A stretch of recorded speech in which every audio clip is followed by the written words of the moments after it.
Em nome do Pai, do Filho e do Espírito Santo. Amém. Bom dia, festa da Sagrada Família, do Evangelho segundo São Lucas. Os pais de Jesus iam todos os anos a Jerusalém para a festa da Páscoa. Quando ele completou 12 anos, subiram para a festa, como de costume. Passados os dias da Páscoa, começaram a viagem de volta, mas o menino Jesus ficou em Jerusalém sem que os pais o notassem. Pensando que ele estivesse na caravana, caminharam um dia inteiro. Depois começaram a procurá-lo entre os parentes e conhecidos. Não o tendo encontrado, voltaram para Jerusalém à sua procura. 3 dias depois, o encontraram no templo. Estava sentado no meio dos mestres, escutando e fazendo perguntas. Todos os que ouviam o menino estavam maravilhados com sua inteligência e suas respostas. Ao vê-lo, seus pais ficaram muito admirados, e sua mãe lhe disse: "Meu filho, por que agiste assim conosco? Olha que teu pai e eu estávamos angustiados à tua procura." Jesus respondeu: "Por que me procuráveis? Não sabeis que devo estar na casa de meu pai?" Eles, porém, não compreenderam as palavras que lhes dissera. Jesus desceu então com seus pais para Nazaré e era-lhes obediente. Sua mãe, porém, conservava no coração todas essas coisas. E Jesus crescia em sabedoria, estatura e graça diante de Deus e diante dos homens. Palavra da salvação. Glória a vós, Senhor. A encarnação do Verbo, assumindo toda a condição humana, especialmente o fato de que o ser humano necessita, não só para vir ao mundo, mas para se realizar como ser humano, de uma família, seja ela a sociedade, uma família mais ampliada, seja o núcleo familiar do pai e da mãe e dos irmãos. O núcleo que corresponde ao ninho onde o ser humano nasce, cresce, se desenvolve e do qual depende até o final dos seus dias. Esta realidade é expressa no Evangelho de hoje, de modo a colocar em evidência o grande mistério do ser humano. O mistério do ser humano em si mesmo, como um mistério. Cada ser humano é uma pessoa capaz de surpreender. E também o ser humano como um mistério de Deus. Cada ser humano é capaz de se surpreender pelo plano de Deus na sua vida e na vida dos irmãos também. Jesus surpreende seus pais porque ele se perde, surpreende os mestres com quem conversava porque eles ficam admirados com suas respostas, surpreende depois os pais quando, sendo interpelado pela mãe sobre sua atitude, responde como se estivesse muito tranquilo, realizando aquilo que deveria ter realizado. E surpreenderá todos aqueles que, tendo contato com ele, perceberem que se trata não apenas de um ser humano, mas do próprio Deus encarnado nele. Essa realidade já aparece já neste relato do Evangelho. Quase que encontramos a missão de Jesus resumida nesse texto. São Lucas se esmera em apresentar dessa maneira. Mas vejamos detalhes sobre o mistério do ser humano. Em primeiro lugar, o menino que se perde. E se perde quando, na verdade, quem se perdeu foram os pais. Porque aparentemente o menino está tranquilo. Nisso ele repete bem o que toda criança pode fazer, porque ao explorar o mundo, ao se interessar em descobrir o mundo, os filhos, sobretudo as crianças, muitas vezes não percebem o afastamento dos pais. Ou às vezes até mesmo buscam este afastamento dos pais. Os pais aqui percebem um pouco tardiamente que o menino não estava junto com eles. Eles se enganaram, pensaram que ele estava na caravana, estavam voltando para casa, tranquilos, pensando que o menino estava na caravana. Depois, o procuram dentro daquilo que eles conhecem, os parentes e os amigos, mas ele está fora dessa expectativa deles. Quando eles o encontram, surpreendentemente, ele não está brincando com outros meninos, não está fazendo coisas próprias de criança, mas está no templo. E lá ele surpreende a todos.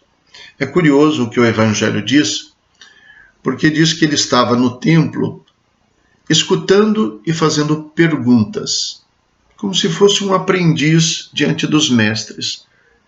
Mas ao mesmo tempo o Evangelho diz que todos os que ouviam o menino estavam maravilhados com sua inteligência e suas respostas. Então ele estava perguntando ou respondendo?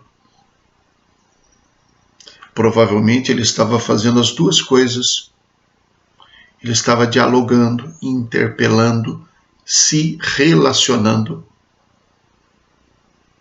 Este menino é capaz de se desenvolver porque ele se relaciona.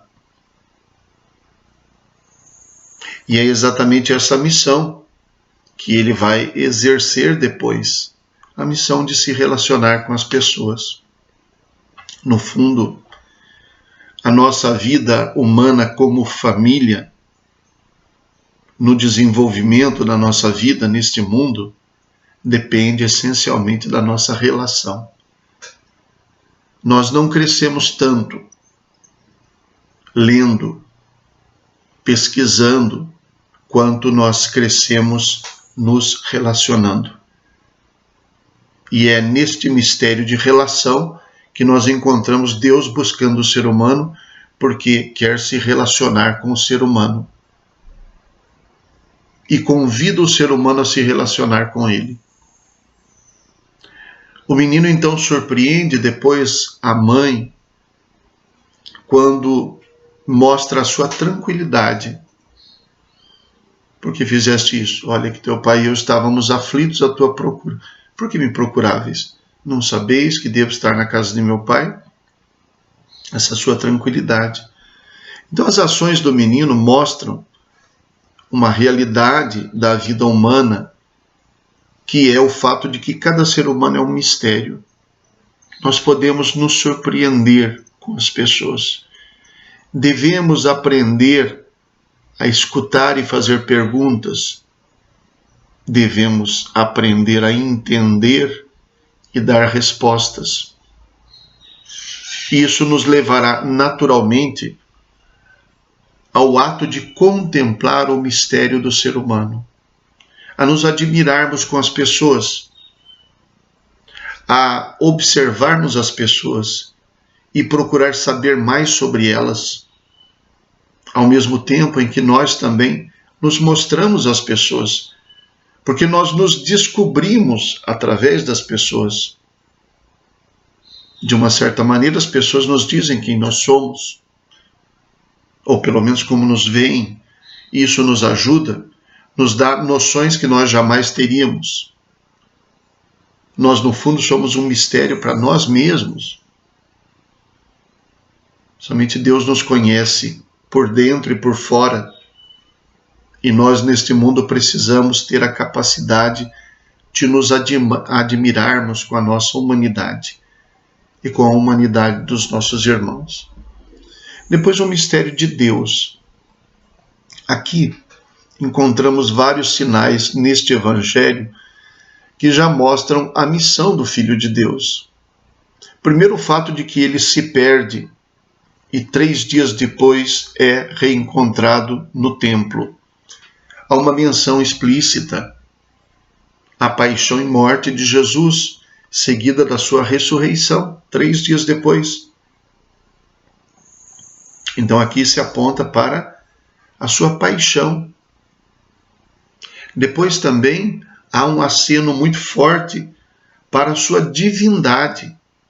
Quando Maria diz para Jesus: meu filho, por que agiste assim conosco?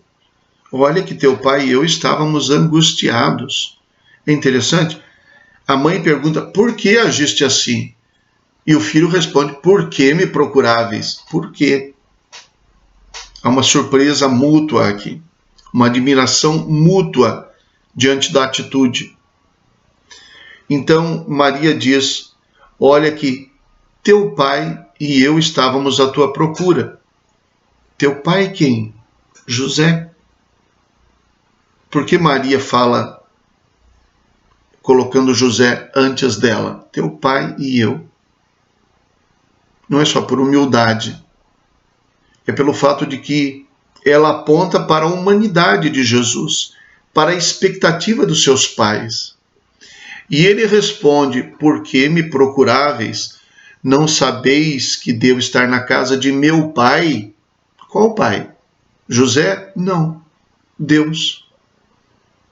Então, diante dessa expectativa dos pais humanos, Jesus coloca o plano de Deus, a expectativa do seu pai. A sua divindade aparece aqui. E além da divindade, aparece também a sua encarnação. Por quê? Nós encontramos aquele momento no Evangelho, mais adiante, próximo da paixão, em que Jesus contempla a paixão e nela se vê diante do conflito entre a vontade humana e a vontade divina. Meu Pai, se é possível, afasta de mim este cálice sem que eu o beba. Esta é a humanidade. Mas não se faça a minha vontade, mas a tua vontade. Esta é a vontade divina. No confronto entre a vontade humana e a vontade divina, a vontade humana de Jesus perderá para a vontade divina. Ele fará a vontade de Deus prevalecer. Ele será obediente ao Pai. Esse meu Pai que está aqui no templo, na casa de meu Pai. Mas o Evangelho hoje termina dizendo: Jesus desceu então com seus pais para Nazaré e era-lhes obediente. Então, neste caso, aqui não é a vontade divina que será obedecida ainda, mas a vontade humana, a expectativa dos seus pais. Então, nisso vemos o mistério da encarnação, o divino que se submete ao humano. E a cena para a obediência na paixão, onde o divino prevalecerá. E no fim de tudo, como São Lucas soe mostrar, existe o protagonismo da mãe. Sua mãe, porém, conservava no coração todas essas coisas. Conservava no coração. Quer dizer que Maria se apresenta ali como aquele ser humano que está contemplando o mistério da ação de Deus através do seu filho e através dela também, sem compreender, mas aceitando e meditando sobre todos os acontecimentos. Rezemos. Ó Deus de bondade, que nos destes a Sagrada Família como exemplo, concedei-nos imitar em nossos lares as suas virtudes, para que, unidos pelos laços do amor, possamos chegar um dia às alegrias da vossa casa. por nosso Senhor Jesus Cristo, vosso Filho, na unidade do Espírito Santo. Amém. O Senhor esteja convosco, Ele está no meio de nós. Abençoe-vos Deus Todo-Poderoso, Pai, Filho e Espírito Santo. Amém. Bom dia, fiquem com Deus.